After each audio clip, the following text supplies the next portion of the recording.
शुभ आनंद शिवरस्ता चळवळीच्या पुढाकारातून 27 एप्रिल रोजी नाशिक जिल्हाधिकारी कार्यालयासमोर महत्त्वपूर्ण बैठकीचे आयोजित करण्यात आलं होतं। शासनाच्या नव्या निर्णयाची प्रभावी अंमलबजावणी, प्रलंबित शेत रस्ते प्रश्नांचा पाठपुरावा तसेच जिल्हाधिकाऱ्यांना निवेदन सादर करण्यात येणार असल्याची माहिती चळवळीचे प्रणेते शरद पवळे यांनी दिली आहे। मुख्यमंत्री बळीराजा शेत पाणंद रस्ते योजना अंतर्गत शेतकऱ्यांना आता रस्त्यासाठी कोणताही खर्च करावा लागणार नाहीये। अतिक्रमण करणाऱ्यांना 7 दिवसांची नोटीस देऊन त्यानंतर तहसीलदारांमार्फत कारवाई केली जाणार आहे। नियम मोडणाऱ्यांचे फार्मर आयडी व आधार क्रमांक 5 वर्षांसाठी ब्लॉक करून त्यांना शासकीय योजनांपासून वंचित ठेवण्याची तरतूद करण्यात आली आहे। याशिवाय शेतरस्त्यांचे सीमांकन, अधिकृत नोंदणी, 7/12 वर नोंद तसेच स्वेच्छेने दिलेल्या जमिनीवर रस्ते उभारण्याची प्रक्रिया राबवली जाणार आहे।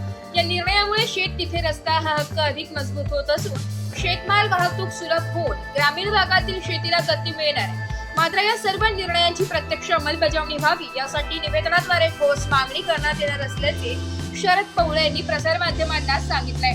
ब्युरो रिपोर्ट, नाशिक लोकशाही न्यूज, नाशिक।